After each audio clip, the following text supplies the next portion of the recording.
প্রতিটা ম্যাচ, প্রতিটা মুহূর্ত, জয়ের উল্লাস, হারের নীরবতা, মাঠের খেলা, টেবিলের খেলা, আবেগ, অ্যাকশন আর বিশ্লেষণ। খেলা যেমন, খবর তেমন, গরমাগরম। ওয়েলকাম টু স্টার প্লে, সঙ্গে আছি আমি মামুনুর রশিদ।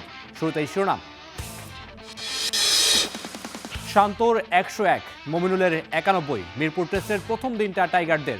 সেঞ্চুরি মিস করে বউয়ের গালি খাওয়ার ভয়ে আছেন মমিনুল। এতদিন আক্ষেপ হয় না, আজকে একটু হালকা আক্ষেপ হয়েছিল, একটু। তা ওই যে বইয়ের কারণে, বউ হয়তো একটু গালি দিবে, এটাই আর কি।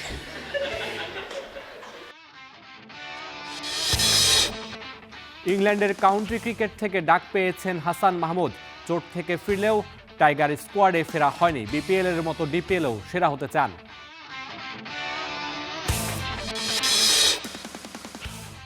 একটা ম্যাচ না খেলেও বিপিএলে ব্যাটিং করে নিষিদ্ধ অমিত মজুমদার। মিলেছে আইপিএলে জুয়ার সাথেও তার জড়িত থাকার প্রমাণ। কোচ নির্বাচনে হামজার সাথে কোনো কথা হয়নি বাফুফের সভাপতি তাবিদ আওয়ালের। কে হচ্ছেন জাতীয় দলের কোচ, 10 তারিখ জানা যাবে নাম। রোনালদোর রেকর্ডের দিনে গ্যালারিতে মেসির নামে স্লোগান শুনে মেজাজ হারালেন CR7। অশ্লীল অঙ্গভঙ্গিতে তৈরি করেছেন বিতর্ক।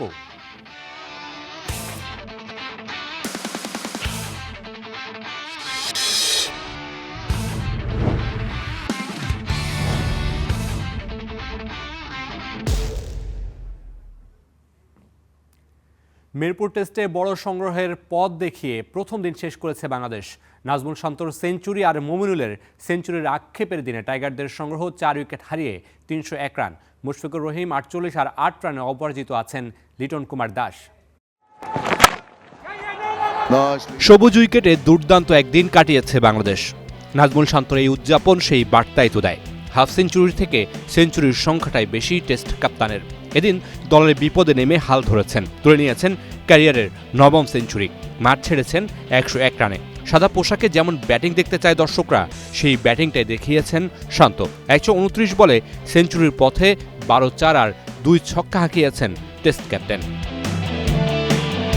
দেখে শুনে দিনের শুরু করলেও সকালটা রাঙাতে পারেননি মাহমুদুল হাসান জয় ও সাদমান ইসলাম। 31 রানের মধ্যে 2 ওপেনারকে হারিয়ে চাপে পড়ে বাংলাদেশ।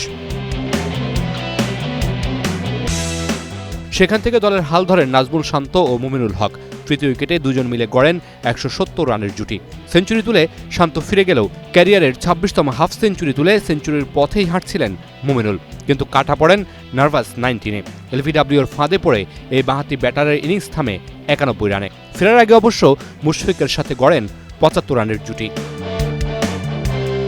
দিনের বাকি অংশটা পার করেন অভিজ্ঞ মুশফিকুর রহিম ও লিটন কুমার দাস। 5ম উইকেট জুটিতে 25 রান নিয়ে দ্বিতীয় দিনের খেলা শুরু করবেন এই দুই ব্যাটার। মুশফিক অপরাজিত আছেন 48 রানে আর লিটন দাস অপরাজিত আছেন 8 রানে। পাকিস্তানের হয়ে একটি করে উইকেট নিয়েছেন শাহিন শাহ আফ্রিদি, মোহাম্মদ আব্বাস, হাসান আলী ও নোমান আলী।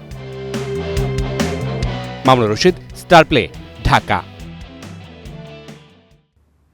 ঢাকা টেস্টের প্রথম দিন শেষে টাইগারদের এগিয়ে থাকার পেছনে ব্যাটারদের দৃঢ় মানসিকতার প্রশংসা করলেন মমিনুল হক। তার মতে অধিনায়ক নাজমুল হোসেন শান্ত ভবিষ্যতের জন্য দৃষ্টান্ত।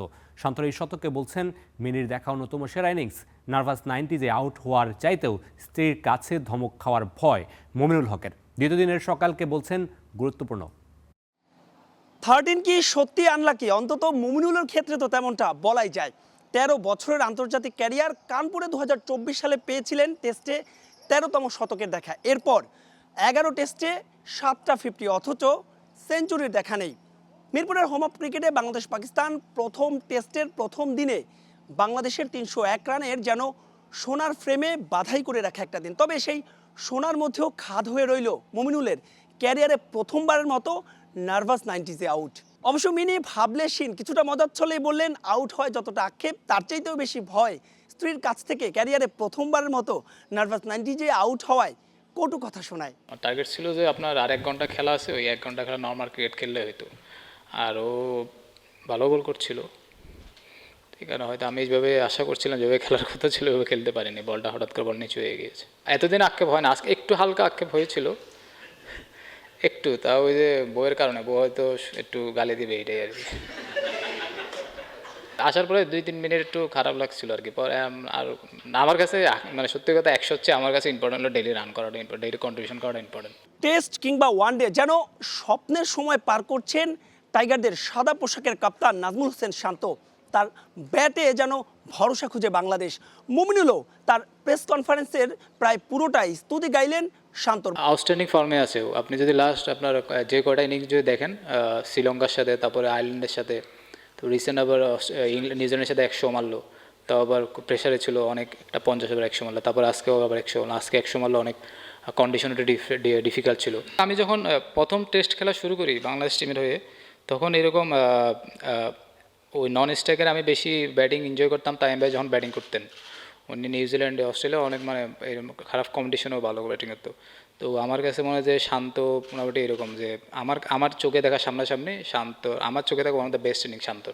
মিরপুরের হোম অফ ক্রিকেটেরও প্রশংসায় মুমিনুল হক, একই সঙ্গে প্রশংসায় মুশফিকুর রহিমেরও। সচিন টেন্ডুলকারের পর এশিয়ার দ্বিতীয় সর্বোচ্চ লম্বা প্রায় 21 বছরের ক্যারিয়ার মুশির, খেলেছেন 101টা টেস্ট। মুমিনুল বলছেন নন স্ট্রাইকে দাঁড়িয়ে মুশফিকের ব্যাটিং দেখা যেন চোখেরই শান্তি। মুশফিক ভাই এমন একটা ক্যারেক্টার, আমার কাছে মনে হয় যে বাংলাদেশ টিমে উনি ভালো খেলুক না খেলুক, উনি আমাদের টিমে থাকাটা অনেক ইম্পর্টেন্ট। ওদের সেশনে কী করতে হবে না করতে, অনেক ক্যাপ্টেনরে পুরা টিমে সবাইকে অনেক ভালোভাবে, যেটা বলেন যে আপনারা আগলিয়ে রাখা, আমব্রেলার মতো ওইভাবে করে রাখে। আর নন স্ট্রাইকে আপনি যেটা বললেন যে অবশ্যই ওনার ব্যাটিংটা খুব ভালো, একটা সবাই একটু ভরসা পায় উনি যখন ব্যাটিং করে, আমরা একটু রিল্যাক্স থাকি। দ্বিতীয় দিনের প্রথম সেশনটা গুরুত্বপূর্ণ মানছেন মুমিনুল। এখান থেকে 450 কিংবা 500 রান করতে চান। সে সঙ্গে এটাও বলছেন টস জিতলে বাংলাদেশ ব্যাটিংটাই নিত। শেরেবাংলা বাংলা জাতীয় ক্রিকেট স্টেডিয়াম থেকে মাহবুব রিমন, স্টার প্লে।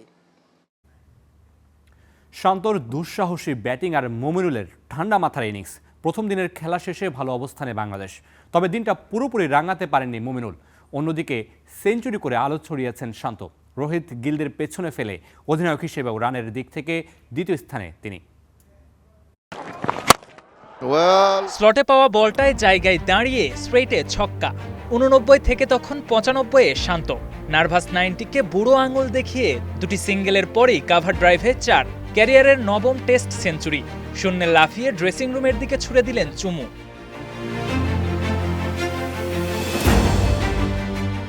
শান্তর সেঞ্চুরিটা দলের প্রয়োজনেই। পাকিস্তান সিরিজের প্রথম টেস্টের প্রথম দিনে টসেরে ব্যাট করতে নেমে 31 রানে 2 উইকেট হারিয়ে শুরুতেই চাপে পড়ে বাংলাদেশ। ঠিক এমন সময় মুমিনুল হককে সঙ্গে নিয়ে দলের হাল ধরেন শান্ত। একের পর এক দৃষ্টিনন্দন শট খেলেন দুজনেই। একদিকে শান্তর ভয়ডরহীন ব্যাটিং, অন্যদিকে মুমিনুলের ডিফেন্সিভ মাইন্ড। উল্টো চাপে পড়ে পাকিস্তান। মাত্র 129 বলেই সেঞ্চুরি তুলে নেন শান্ত, ঠিক যেন captain leading from the front. শুধু এই ম্যাচেই নয়, টেস্টে শান্তর ব্যাট হাসছে নিয়মিতই। শেষ 8 ইনিংসে 4 সেঞ্চুরি, 150, আছে সর্বোচ্চ 148 রানের একটি ইনিংস, যার ফলাফল মিলেছে অধিনায়কত্বের রেকর্ড বুকে। শেষ 3 বছরে 1116 রান করে পেছনে ফেলেছেন রোহিত, শুভমান, শান মাসুদের মতো অধিনায়কদের। 1504 রান করে 1 নম্বরে আছেন বেন স্টোকস। এদিন 130 বলে 101 রান করে মোহাম্মদ আব্বাসের বলে এলবিডব্লিউ এ কাটা পড়লেও পিতে ছিলেন মুমিনুল। তবে দীর্ঘক্ষণ ব্যাটিং করেও পাওয়া হয়নি সেঞ্চুরি। শান্তর মতো পার করতে পারেননি নার্ভাস 90।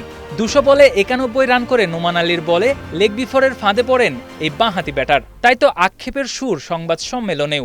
সেঞ্চুরি চাই, মানে সেঞ্চুরি কে না চাই না। আমার কাছে মনে হয় না আমি স্লো হয়েছিলাম। আমি দেখলাম যে মানে রান, আমার ওইরকম রানের তাড়াও ছিল না। আমার টার্গেট ছিল যে আপনার আর 1 ঘন্টা খেলা আছে, ওই 1 ঘন্টা খেলা নর্মাল ক্রিকেট খেললে হয়তো। যেভাবে খেলার কথা ছিল ওইভাবে খেলতে পারিনি, বলটা হঠাৎ করে বল নিচু হয়ে গিয়েছে। KM Sony, star play. 6 মাস আগে সবশেষ খেলেছেন জাতীয় দলে। মাঝে স্বপ্নের মতো গেছে বিপিএল, তবুও গলাতে পারেনি নির্বাচকদের কঠিন মন। এরপর হঠাৎ করে টেনিস এলবো ইনজুরি। পেস বিপ্লবের ভিড়ে বর্তমান সময়ে হাসান মাহমুদ ফেরার পথটা এখন বেশ কঠিন। তবে হাসান নেভার গিভ আপ, কঠিনরেই বাঁচতে চান ভালো। ডিপিএলে পারফর্ম করেই সেরে রাখতে চান নিজের কাজ। কথা চলছে ইংল্যান্ডের কাউন্টি ক্রিকেটে খেলার ব্যাপারেও। বাকিটা মাহবুব রিমনের রিপোর্টে। Alright, he's Hassan Mahmood, one of our pacer. हाँ आई नो क्या हुआ सुना टेनिस एल्बो। चलो और आप ठीक है सब ठीक है একই বৃন্তে দাঁড়িয়ে অথচ ভিন্ন গল্প বাবর আজম আর হাসান মাহমুদের। একজন ইনজুরিতে নেই জাতীয় দলের রাডারে, অন্যজন হাঁটুর চোটে ছিটকে গেছেন ঢাকা টেস্ট থেকে। তবে স্টার প্লেয়ার ইন্টারভিউ চলাকালীন হাসান থেমে যান বাবরকে দেখে। দুজনার প্রতি দুজনার সৌহার্দ্য সম্মান ফুটে ওঠে ক্যামেরায়। পাকিস্তান যে টেস্ট সিরিজ ছিল ওদের সাথে আমরা সিরিজ জিতেছি, তো ওই স্মৃতিটা আসলে মনে আছে ওর, এই জন্য আসে এখন দেখা হলো, হাই হ্যালো করলো। হাসান মাহমুদ 65 আন্তর্জাতিক ম্যাচে 97 উইকেট। তবে টেনিস এলবো ইনজুরিতে খেলছেন না টিপিএলেও। মাঝে দুর্দান্ত ফর্মে ছিলেন বিপিএলে 10 ম্যাচে 16 উইকেট নিয়ে নোয়াখালীর টপ পারফর্মার। তবুও ডাক পাননি জাতীয় দলে, আলাদা করে বললে রঙিন পোশাকে। কোনো সিরিজ যদি ডাক না পাই ওই ক্ষেত্রে ওরকম চিন্তা থাকে না যে আসলে কেন বাদ পড়েছি বা কী, আসলে সেগুলো নিয়ে আলোচনা করি না। বাট আমি আমার পারফরমেন্স নিয়ে চিন্তা করি যে আসলে কোথায় ঘাটতি ছিল, আর সেটা নিয়ে কাজ করার চেষ্টা করি প্র্যাকটিসে। যেহেতু বিপিএলটা খুব ভালো গেছে, তো ভেবেছিলাম যে টি20 অথবা কোথাও একটা থাকবো ওডিআইতে, বাট আনফর্চুনেটলি ইনজুরির কারণে আর কি আপাতত টিমের বাইরে। হোপফুলি আবার কামব্যাক করবো। এত প্রশংসা, এত আয়োজন, তবুও সব থেকেও হাসান যেন নিঃসঙ্গ শেরপা। মুখে না বললেও চোখের ভাষা বোঝা যায় স্পষ্ট। হাসান অবশ্য ওসব নিয়ে ভাবেন না, লক্ষ্য তার জাতীয় দলে ফেরা। নিজের মতো কাজ করে যাই আর প্রসেসটা ফলো করি, ইনস্ট্রাকশন ফলো করি, এইগুলো আর কি আমার কাজ। আমার অত সবার সাথে অত কথা বলা হয় না, বাট নিজে নিজে যেটা প্রসেস দেওয়া হয়, যে কাজ দেওয়া হয়, সেটাই ফলো আপ করি সবসময়। বাংলাদেশ দলের সাবেক হেড কোচ রাসেল ডমিঙ্গো, তিনি যখন একবার তার একটা ইন্টারভিউ করছিলাম আমি, তিনি আমাকে বলেছিলেন যে হাসান মাহমুদের থ্রোটা এটা আসলে গড গিফটেড, ন্যাচারাল এবং খুবই রেয়ার বলেছিলেন তিনি, এবং বলছিলেন যে বয়স যত বাড়বে এটা হয়তো সে চাইলেও আর করতে পারবে না ডেলিভারি। খুবই রেয়ার, বাট বলছিল এটা ধরে রাখতে যতটুকু, এটাই তোমার বোলিংয়ের আসলে মেইন অংশ, তো এটা ধরে রাখতে পারলে তুমি অনেক দূরে আগে যেতে পারবে। চলতি মৌসুমে ইংল্যান্ডের কাউন্টি ক্রিকেটে দেখা যেতে পারে হাসান মাহমুদকে। তার আগে ঢাকা প্রিমিয়ার লিগে লেজেন্ডস অফ রূপগঞ্জের হয়ে খেলতে চান অন্তত 6টা ম্যাচ। মাহবুব রিমন, স্টার প্লে। বিপিএলে কখনোই ম্যাচ খেলেননি, অথচ সেই বিপিএলেই ব্যাটিংয়ের দায়ে সাময়িকভাবে নিষিদ্ধ হয়েছেন অমিত মজুমদার। এমনকি তদন্তকারীদের হাতে নাকি মিলেছে আইপিএল সংশ্লিষ্ট তথ্য। দেশের একমাত্র ফ্র্যাঞ্চাইজি টি20 লিগে না খেলেও ঠিক কিভাবে বিপিএল দুর্নীতিতে নাম জড়ালেন ঘরোয়া ক্রিকেটের পরিচিত মুখ, জানাচ্ছেন তানজিম ঐশী। মাঠে তখনও ব্যাট করছিলেন অমিত মজুমদার।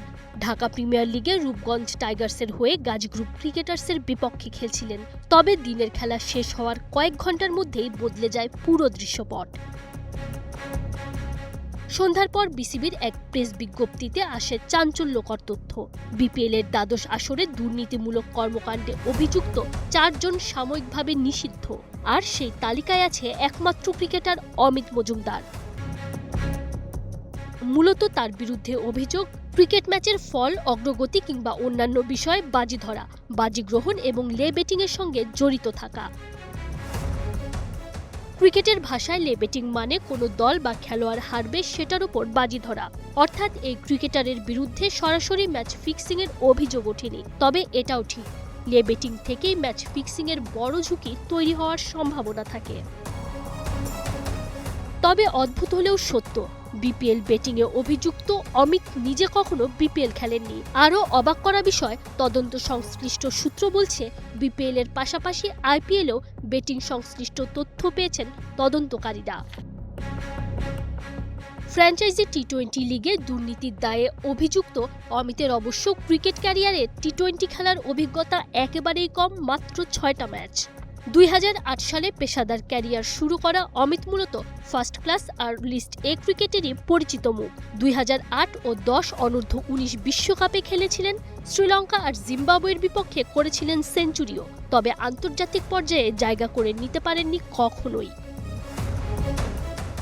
চলমান ডিপিএল এর নাম থাকলেও আপাতত সব ধরনের ক্রিকেট থেকে তাকে দূরে থাকতেই হচ্ছে। 14 দিনের মধ্যে দায় স্বীকার করে শাস্তি মেনে নেয়া কিংবা অস্বীকার করে ট্রাইব্যুনালে শুনানির অনুরোধ তিনি করতে পারবেন। Tanjim Oishi, star play. আগামী 10 তারিখের মধ্যেই চূড়ান্ত হবে বাংলাদেশের হেড কোচ। 15 তারিখের মধ্যেই হবে চুক্তি, জানিয়েছেন বাফুফে সভাপতি তাবিদ আওয়াল। তবে কোচ ইস্যুতে হামজার সাথে হয়নি কোনো কথা। নিয়োগ প্রক্রিয়ায় জড়িত কেবল national team management committee. BAFUFE সভাপতি তাবিদ আউয়ালের সাথে কানে কানে কথা বলছেন হামজা চৌধুরী। দূর থেকে আন্দাজ করার উপায় নেই কি কথা বলছেন তারা, তবে এতটুকু নিশ্চিত কোচ নিয়ে হামজার সাথে কোনো কথা বলছেন না বাফুফে সভাপতি, কারণ কোচের নিয়োগ প্রক্রিয়ায় হামজার কিছুই বলার সুযোগ নেই। ন্যাশনাল টিমস ম্যানেজমেন্ট কমিটি যখন 11 জনের ইন্টারভিউ চূড়ান্ত করবে তখন আমরা হয়তো এক্সিকিউটিভ কমিটিতে নিয়ে একটা ফাইনাল কোচের সিদ্ধান্ত আমরা নিব। এটা হলো আমাদের বর্তমান প্রক্রিয়া। এই প্রক্রিয়াতে এটার বাইরে কারোর সাথে ওরকম কোনো কনসালটেশন হচ্ছে না বা কাউকে অন্তর্ভুক্ত করা হচ্ছে না। টার্গেট হলো যে বাই সানডে আমরা একটা ফাইনালাইজেশনে চলে যাব অ্যান্ড 15th মের ভিতরে আমরা চাই নেক্সট কন্ট্রাক্ট সাইন করতে। শুরুর দিকে এশিয়ান যোগ্যতাকে বড় করে দেখিয়ে ফুটবল ফ্যানদের মধ্যে একটা ভয় ঢুকিয়ে দিয়েছিল বাংলাদেশ ফুটবল ফেডারেশন। তবে বাফুফের বর্তমান অবস্থান পুরোপুরি ভিন্ন। সবকিছু ঠিক থাকলে বড় কোনো হাই প্রোফাইল কোচকেই পেতে যাচ্ছে বাংলাদেশ, আর সেটা আগামী 10 মের মধ্যেই। Finance will be important but probably the last criteria. সেখানে যদি আমাদের বাজেটের বাইরে চলে যায় আমি চেষ্টা করব আমাদের স্পন্সরদের সাথে, আমাদের সরকারের সাথে, ইভেন যদি কোনো ডোন এজেন্সি থাকে ওই দেশে যেই দেশে কোচটা আসবে, যদি আমি পারি ফাইন্যান্সটাকে অবশ্যই চেষ্টা মোকাবেলা করার জন্য, বাট একদমই না পারি তাহলে আমি মনে করি না যে আমাদের বাজেট একদমই কম ফেডারেশনের যে ভালো কোচ আমরা পাবো না। সহকারী কোচ নিয়োগ নিয়ে প্রধান গুরুত্ব পাবে হেড কোচের মতামত। প্রধান কোচ যেভাবে চাইবেন সেভাবেই সাজবে পুরো কোচিং স্টাফ। এখানে দেশি বা বিদেশি অনলি লাইসেন্স নন লাইসেন্স সেগুলো বিবেচনা যাচ্ছি না। যারা আমাদের ভিশনের সাথে এবং আমাদের আলটিমেট হেড কোচ এবং টিডির সাথে সমান তালে কাজ করতে ইচ্ছুক হবে তাদের সাথে আমরা চুক্তি করব। বর্তমান বাংলাদেশের ফুটবলের যে মান সেই অনুযায়ী কোচ নেয়ার সর্বোচ্চ চেষ্টা করবে বাফুফে। ইয়াসির আরাফাত সবুজ, স্টার প্লে, ঢাকা। রেকর্ডের দিনে মেসির নামে স্লোগান শুনে নাচলেন রোনালদো, গোল করে দিলেন জবাব। সৌদি আরবের প্রথম শিরোপা জয়ের হাতছানি তার সামনে, অপেক্ষা মাত্র একটি জয়ের। বিস্তারিত কেএম সোনির রিপোর্টে। মেসির নামে স্লোগান শুনে তালে তাল মেলাচ্ছেন ক্রিস্টিয়ানো রোনালদো। অবশ্য সেটা ব্যঙ্গাত্মক অর্থেই বটে। ঘটনাটি ঘটেছে এমন একদিনে যেদিন রেকর্ড গড়েছেন পর্তুগিজ তারকা। নিশ্চিতভাবেই এমন বিশেষ মুহূর্তে চিরপ্রতিদ্বন্দ্বী কারো নামে স্লোগান শুনতে চাইবেন না কোনো ফুটবলার, অথচ গ্যালারিতে ফ্যানরা স্লোগান দিয়েছেন মেসির নামেই। তাতেই চটেছেন CR7। কিং ফাহাদ স্টেডিয়ামে সৌদি প্রো লিগের গুরুত্বপূর্ণ ম্যাচে এদিন মুখোমুখি হয় আল নাসর বনাম আল শাবাব। মাঝবিরতিতে 2-1 গোলে এগিয়ে থাকা আল নাসরকে বিরতির পর 75 মিনিটে আরও এগিয়ে নেন রোনালদো। সাদিও মানের ক্রস থেকে ওয়ান টাচে বল জড়ান জালে, ব্যাস আরও একটা রেকর্ডের জন্ম। সৌদি লিগে নিজের 100তম গোল। রেকর্ডটি ছুঁতে মাত্র 105 ম্যাচ লেগেছে CR7-এর। এদিন আল শাবাবকে 4-2 গোলে হারিয়েছে আল নাসর। এই জয়ে সৌদি আরবে প্রথম লিগ শিরোপার সুবাস পাচ্ছে রোনালদো। পরবর্তী ম্যাচ জিতলেই নিশ্চিত শিরোপা। তবে এমন দিনে গ্যালারি থেকে মেসির নামে স্লোগান মোটেও আশা করেননি রোনালদো। মূলত তাকে উস্কে দেওয়ার চেষ্টাই করেছিলেন মেসি ফ্যানরা। তবে সাবেক রিয়াল তারকাকে বেশ শান্তই দেখা যায়। এমনকি গ্যালারি থেকে আসা সেই স্লোগানের সঙ্গে তাল মিলিয়ে নাচতেও থাকেন তিনি। পরে প্রতিপক্ষের এক প্লেয়ার পরিস্থিতি শান্ত করতে এগিয়ে আসেন, যা এখন সোশ্যাল মিডিয়ায় ভাইরাল। এমন ঘটনার জবাবটা ম্যাচে ঠিকই দিয়েছেন রোনালদো। গোল করে অবদান রেখেছেন দলের জয়ে। ক্যারিয়ারে 971 গোল তার ঝুলিতে, 1000-এর মাইল ফলক থেকে মাত্র 29 গোল দূরে। এত সব সাফল্যের পরেও এমন ঘটনা পিছু ছাড়ছে না রোনালদোর। তার সামনে মেসির নামে স্লোগান যেন নিত্য নৈমিত্তিক ব্যাপার। প্রতিবারই কোনো না কোনো রিয়াকশন দিতে দেখা যায় তাকে। এবারও তার ব্যতিক্রম হলো না। KM Sony, star play. সাফল্য আর ঐতিহ্যের আকাশচুম্বী দুর্গ রিয়াল মাদ্রিদ, কিন্তু সেই দুর্গের ভেতরে যদি শুরু হয় অস্থিরতার ভূমিকম্প, তাহলে আলোচনার কেন্দ্রে আসাটা অবধারিত। সাম্প্রতিক সময়ের মাঠের হতাশা, ড্রেসিং রুমের উত্তাপ আর তারকাদের টানাপোড়েন মিলিয়ে এখন ক্লাবটি দাঁড়িয়ে আছে এক অদ্ভুত বাস্তবতার মুখোমুখি। বাইরে থেকে যেটাকে স্বপ্নের দল মনে হয়, ভেতরে সেটাই যেন ধীরে ধীরে রূপ নিচ্ছে বিভাজন আর অস্বস্তির এক অন্ধকার অধ্যায়ে। রিয়াল মাদ্রিদের সুখের সংসারে ভাঙনের সুর। এক সময়ের গর্বিত দুর্গ এখন অভ্যন্তরীণ ক্ষত ও বিষাক্ত কলহে রক্তাক্ত। টানা দ্বিতীয় মৌসুম ট্রফিহীন শেষ করার যন্ত্রণায় ড্রেসিং রুমের আকাশে এখন কালো মেঘের ছায়া। মাঠের হতাশা যেন রূপ নিয়েছে হৃদয় বিদারক গৃহযুদ্ধে, যেখানে একে অপরের শত্রু হয়ে উঠেছেন সতীর্থরা। নাটকের প্রথম দৃশ্য এল ক্লাসিকোর অনুশীলন। একটি সাধারণ ফাউলকে কেন্দ্র করে ফেদ্রিকো ভালভার্দে ও চুয়ামেনির মধ্যে তর্ক বাঁধে। মুহূর্তের মধ্যেই তা উন্মাদ হাতাহাতিতে রূপ নেয়, কিন্তু এটিই ছিল শুধু আগুনের স্ফুলিঙ্গ। ঘণ্টাখানেক পর ড্রেসিং রুমে ফিরে দুজনের মধ্যে ঘটে আরও ভয়ঙ্কর সংঘাত। পরিস্থিতি এতটাই উত্তপ্ত সহিংস হয়ে ওঠে যে ভালভার্দেকে হাসপাতালে ছুটতে হয়। ক্লাব জরুরি বৈঠক ডেকে সবাইকে ট্রেনিং গ্রাউন্ডেই আটকে রাখে। রিয়ালের উজ্জ্বল ইতিহাসে যেন কলঙ্কের ছাপ। এখানেই থামেনি, বরং ক্ষত ক্রমেই গভীর হচ্ছে। খেলোয়াড়রা এখন একে অপরের সঙ্গে কথা বলাই বন্ধ করে দিয়েছেন। অন্তত 6 জন তারকা কোচ আলভারো আরবেলোয়ার সঙ্গে যোগাযোগ রাখছেন না। আন্তোনিও রুডিগার এক সতীর্থকে চর মেরে চমকে দিয়েছেন সবাইকে। আলভারো কারেরাসের সঙ্গে তার বিরোধ এতটাই তীব্র ছিল যে রুডিগারকে ক্ষমা চেয়ে সতীর্থ ও তার পরিবারকে নিয়ে খাবারের আয়োজন করতে হয়। দানি সেবায়োসের সঙ্গেও কোচের সম্পর্কে ফাটল ধরেছে। পুরো ড্রেসিং রুম এখন বারুদের স্তূপ, যেন যে কোনো মুহূর্তেই বিস্ফোরিত হবে। তার ওপর অস্বস্তির কারণ অন্যতম বড় তারকা কিলিয়ান এমবাপে, যাকে দলে ফেরাতে কয়েক মৌসুম অপেক্ষা করতে হয়েছে। সেই তারকাই এখন ক্লাবের মাথা ব্যথার অন্যতম কারণ।